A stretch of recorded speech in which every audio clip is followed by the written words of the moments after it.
민수기 15, 32절에서 36절까지 내용입니다. 민수기 32장, 15장 32절에서 36절까지입니다. 32절부터 제가 읽어보겠습니다. 이스라엘 자손이 광야에 거류할 때에 안식일에 어떤 사람이 나무하는 것을 발견한지라. 그 나무하는 자를 발견한 사람이 그를 모세와 아론과 온 회중 앞으로 끌어왔으나 어떻게 처치할지 지시하심을 받지 못한 거로 가두었더니 여호와께서 모세에게 이르시되 그 사람을 반드시 죽일지니 온 회중이 진영 밖에서 돌로 그를 칠지니라. 온 회중이 곧 그를 진영 밖으로 끌어내어 돌로 그를 쳐 죽여서 여호와께서 모세에게 명령하신 대로 하니라. 아멘. 32절입니다. 이스라엘 자손이 광야에 거류할 때에 안식일에 어떤 사람이 나무하는 것을 발견한지라. 이 행동 자체가 우리에게 말하는 것은 나무를 해서 자기 필요를 채우고 있는 이런 부분들을 얘기하는 것인데 아주 작은 행동이죠.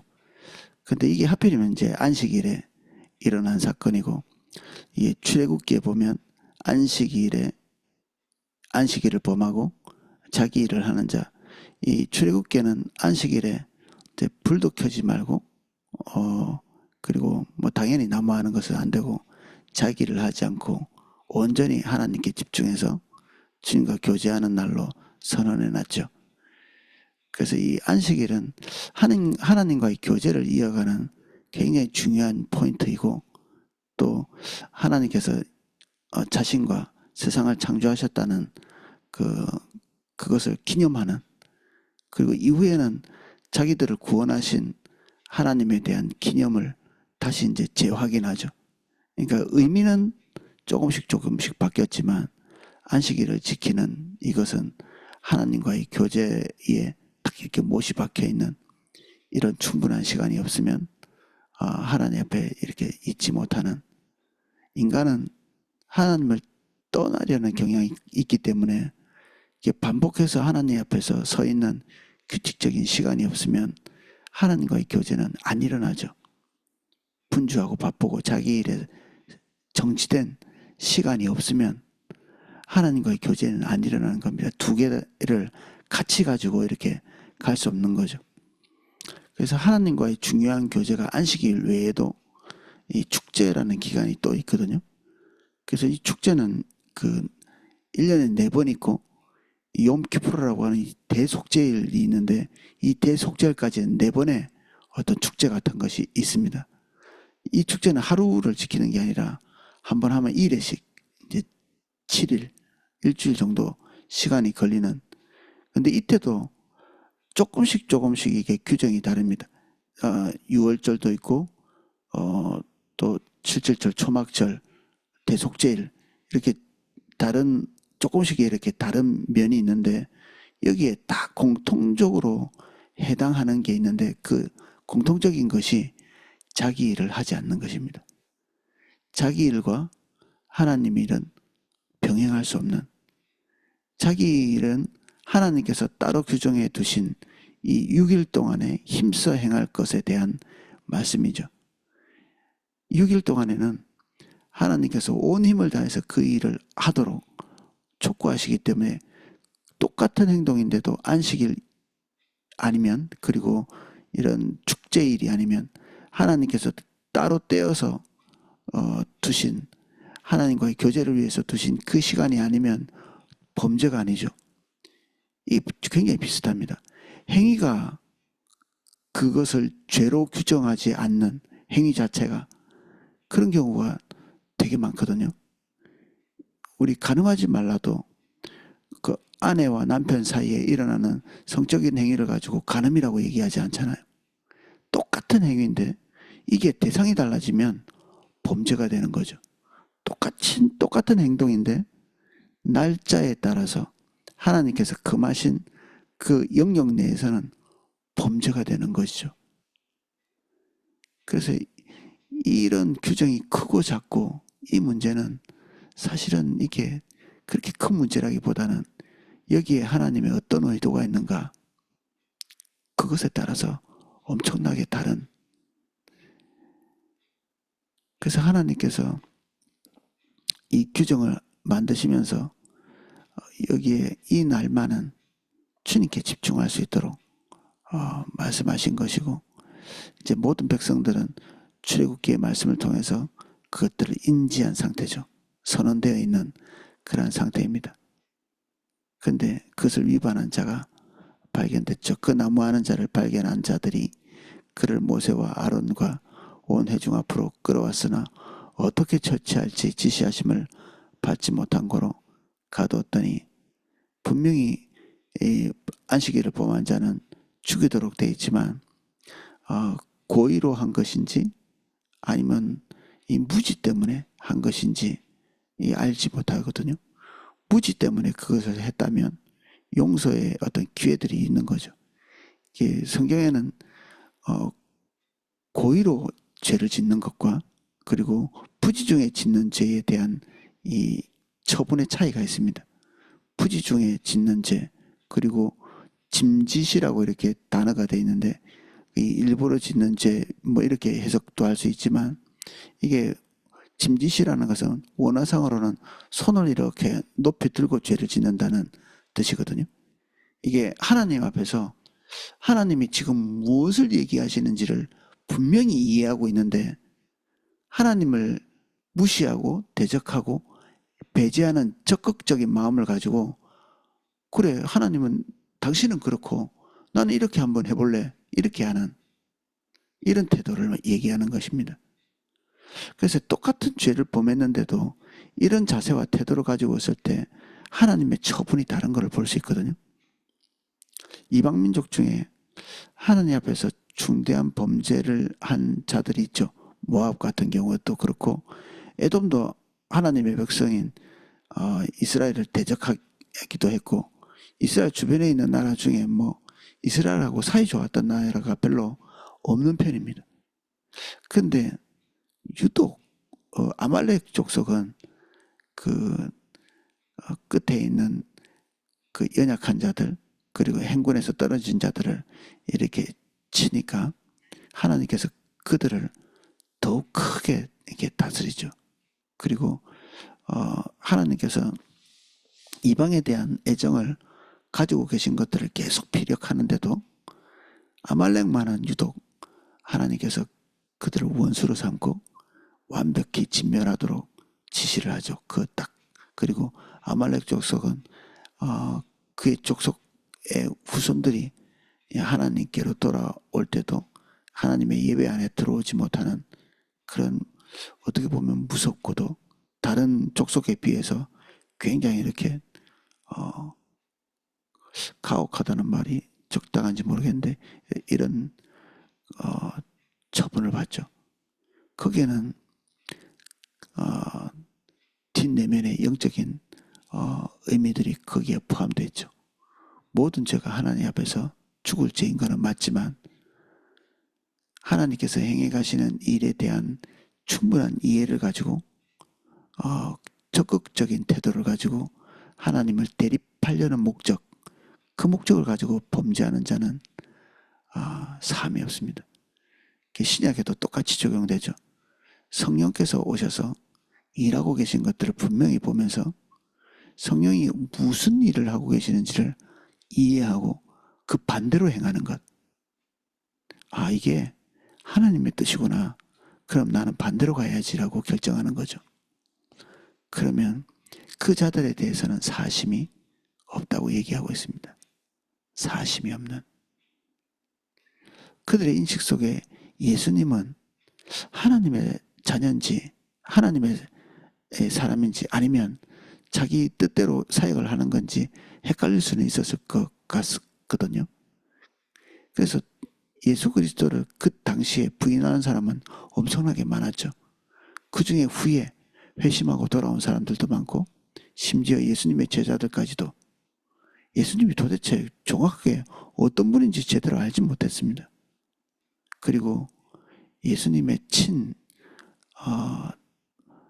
어떤 가족들, 그 가족 친족들도 예수님이 어떤 존재인지 정확하게 이해를 못했죠. 이거 무지죠, 무지. 이 무지와 지금 그들이 가지고 있는 모든 이해에도 불구하고 하나님께서 행하시는 일이라는 사실을 부인할 수 없는 그런 일에 직면하면서도 자신이 가지고 있는 길을 고수하기 위해 적극적으로 자기의 죄를 선택하는 그런 경우는 사심이 없는, 그래서 하나님의 은혜를 충분히 경험하고 알고 그러면서도 하나님을 대적하겠다고 결정하면 거기에는 사심이 없는 거죠. 이것은 우리의 죄성으로 말미암아 죄 짓는 것과는 판이하게 다른 부분이죠. 우리의 죄성과 하나님의 행하심에 대한 충분한 이해가 없음, 이것과는 좀 다른 부분들이 있습니다. 그래서 안식일을 범하면 모든 사람이 다 죽어야 되는가? 지금 여기에서 논하고 있는 건 그런 부분들이 아니죠. 그래서 이제 이들이 규정을 분명히 어긴 것을 알면서도 어떻게 처치해야 될지 잘 모르는 거죠. 그래서 하나님께 판단을 맡기고 있습니다. 이거 이제 이 사건을 이렇게 보면 금방 우리가 비슷한 사건이 연상되지 않나요? 예수님께 끌려온 어떤 한 여인이죠. 그 여인이 범죄하는 가운데 그 현장에서 붙잡혀서 이제 끌려왔죠. 하나님 앞에. 이 사람도 나무하고 내려온 그 상황에서 이제 이렇게 끌려와서 여기에 판단받기 위해서 있는 거고, 예수님도 하나님의 본체시고, 그리고 여기에 있는 성부 하나님도 하나님의 본체신데 똑같이 하나님 앞에 있는 거죠. 똑같이 이 안식일을 범한 죄도 어떨 때는 똑같은 행위인데도 선한 것이 되지만 안식일에 행할 때 범죄가 되듯, 간음도 어떨 때는 복된 것이 되지만 이 여인처럼 어떤 규정을 선을 넘어서면 범죄가 되죠.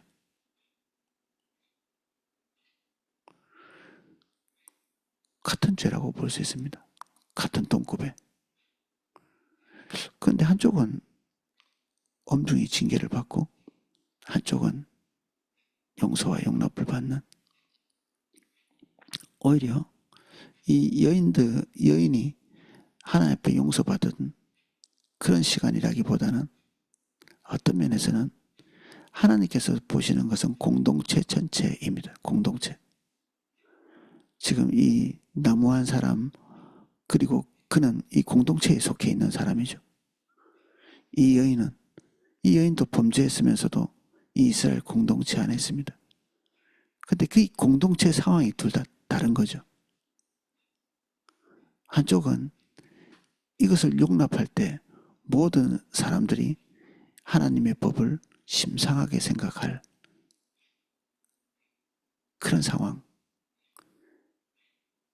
이 여인을 돌로 칠 경우에 그들과 이 여인이 완전히 다른 것 같은 이미지를 가지게 될 가능성이 있는 그런 상황인. 그래서 이 여인을 돌로 쳐야 되는 게 아니라 예수님께서 말씀하신 요지는 모든 사람을 다 돌로 쳐야 된다는 겁니다. 돌로 치려고 지금 모여있는 자들도 돌로 침을 당할 만한 범죄를 한 죄인이라는 사실을 알려주신 거죠. 사실 이 여인은 겉으로 볼 때 돌로 칠 자들이지만 예수님께서 돌로 칠 자라고 선언하신 사람들은 이 여인 주변에 몰려있는 이 사람들이 돌로 칠 자들이었죠. 그래서 죄 없는 자가 돌로 쳐라. 죄 있는 자는 돌로 쳐야 되니까. 죄 있는 자가 돌을 맞게 돼 있으니까.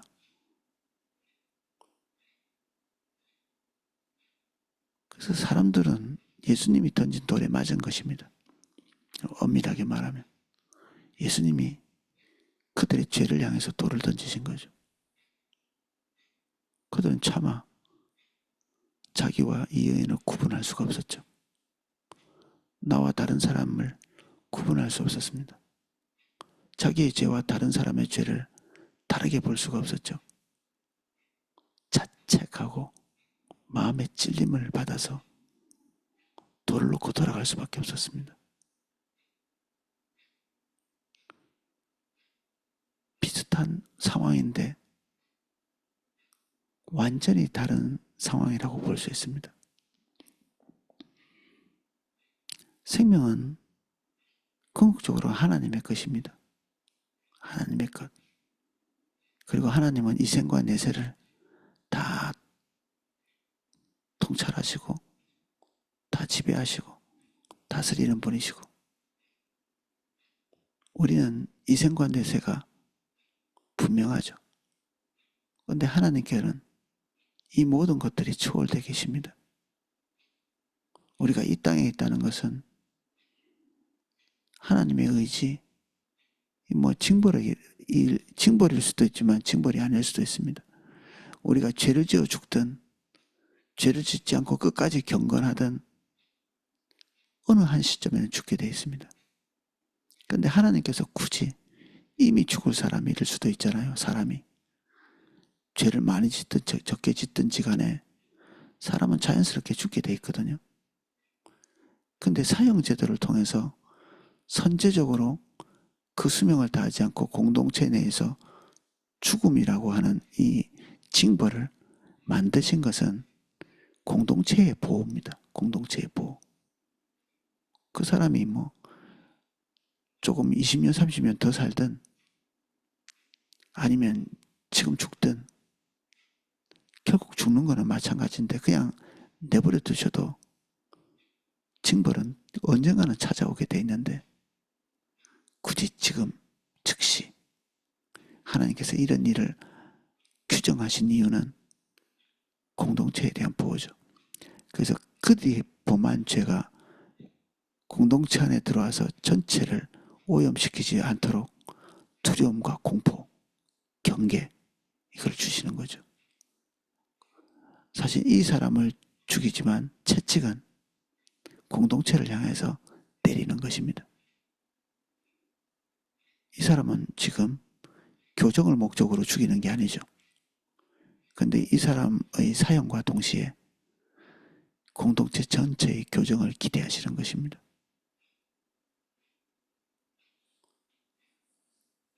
그래서 신약의 요한복음 8장에 나오는 이 공동체의 사태 모습과는 판이하게 다르죠. 아나니아와 삽비라 같은 경우에도 그가 한 행동이 그렇게 큰 문제였을까 싶을 만큼 헌금을 했는데 절반만 했어. 이거는 우리가 표면적으로 볼 수 있는 행동이죠. 근데 그 안에 공동체에 절대로 들어와서는 안 되는 중요한 악이 있습니다. 그게 성령을 속이는 거였죠. 성령께서 이 강력하게 주도해 가고 계시는 이 초대교회 안에 마치 성령님이 계시지 않는 것처럼 성령을 무시하는 행위를 계획하고 실행에 옮긴 거죠. 죄는 알려지든 알려지지 않든 암덩어리처럼 번지게 돼 있거든요. 죄는 가만히 있지 않습니다. 죄는 무생물이 아니라 생물이라 들어오면 공동체 전체를 잠식하게 돼 있거든요. 그래서 제가 여러 차례 말씀드렸지만 죄에 대한 통회함이 없이 공동체 내에서 죄의 고백을 하는 것을 주의하셔야 됩니다. 죄는 뼈아픈 통회, 자책, 그리고 돌이킴에 대한 결단, 그리고 죄에 대한 그 애통함이 있기 때문에 공동체 앞에 이것을 내놓으면서 돌이킬 수 있도록 도움을 요청하는 거죠. 근데 사실은 통회함이 없이 자기 범죄에 대해서 말하는 경우도 종종 있거든요. 자기가 범죄하고 넘어지고 사실은 죄를 지었어, 뭐 내가 약해, 내가 넘어졌어, 뭐 이런 얘기를 하지만 사실 진정한 통회함이 없이 그냥 얘기를 하는 경우도 있죠. 그러면 그 죄가 공동체에 흘러 들어갑니다. 어떠한 죄든지 간에 나태함, 게으름, 음란함, 무분별함, 그것이 어떤 죄든지 간에 통회함이 없는 상태에서는 나누지 않아야 옳은 것입니다.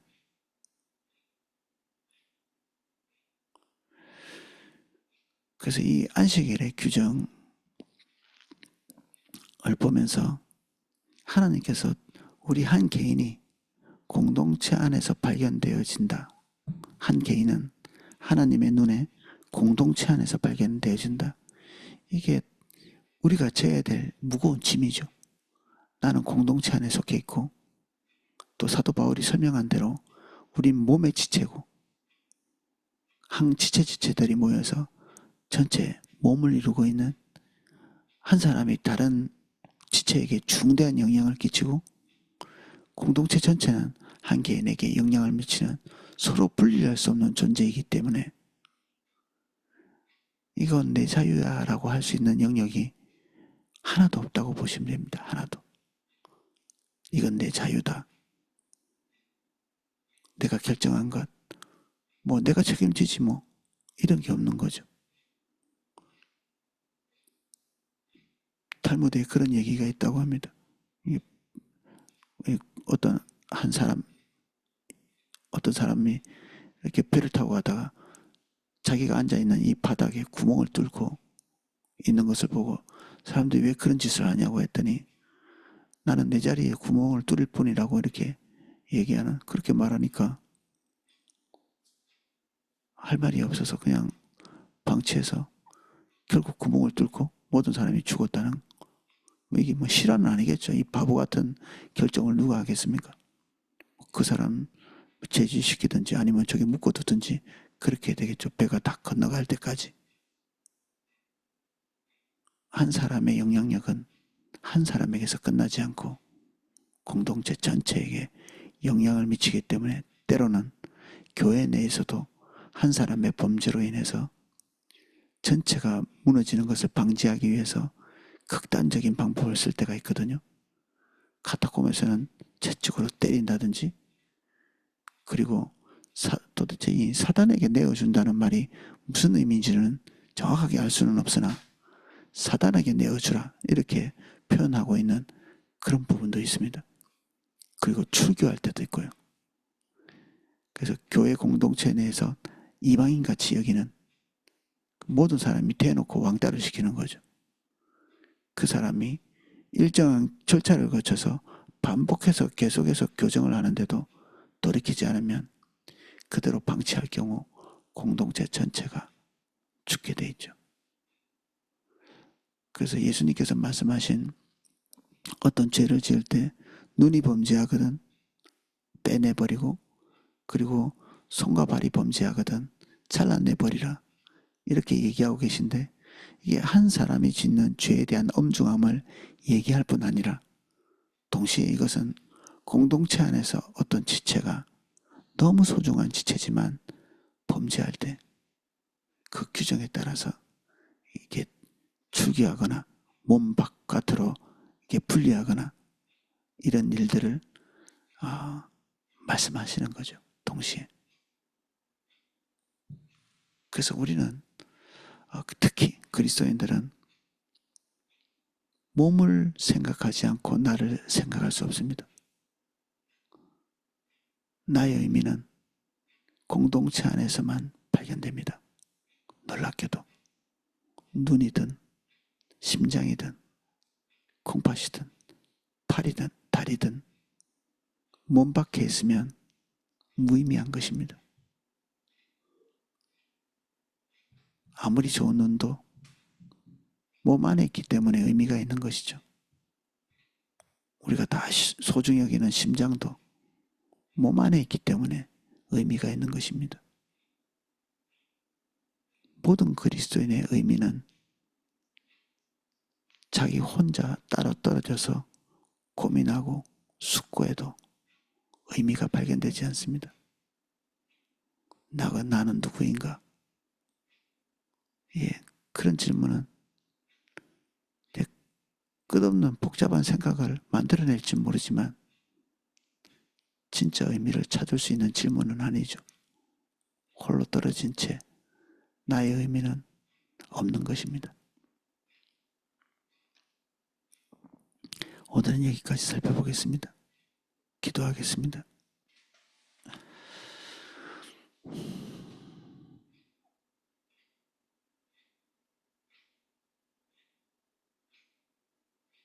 세상 사람처럼 개별적인 나만 바라봐서는 의미 있는 삶을 살 수가 없습니다.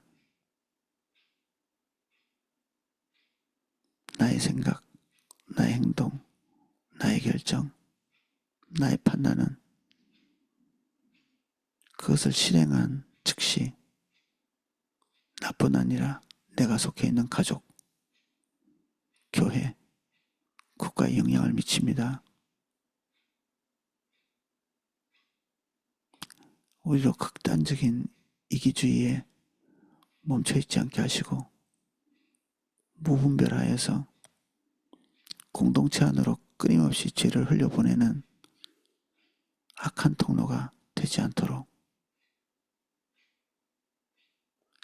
깨어서 나와 교회의 관계를 끊임없이 고민하게 해주십시오. 내가 여기 있습니다. 여기 있다는 것이 우리가 몸 안에 있다는 것입니다. 내 생존의 터가 교회이고 이 땅에 사는 목적이 교회와 함께 그리스도를 좇는 것입니다. 나의 생사는 주님께 달려있고 내 삶의 의미도 주님께 있습니다. 누구나 다 한 번은 죽지만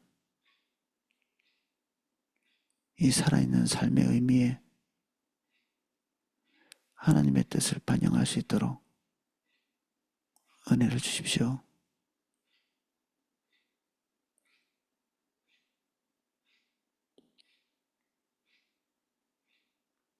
솔로몬이 만아빠 의인도 죽고 악인도 죽고 지혜로운 사람도 어리석은 사람도 다 죽습니다. 내게 이 땅에 사는 온전한 의미를 세우게 하시고 살아있다는 이 특별한 시간을 헛되이 낭비하지 않도록 은혜 주십시오.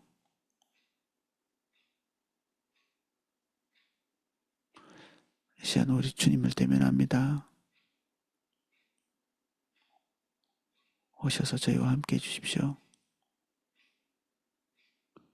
예수님 이름으로 기도합니다. 아멘.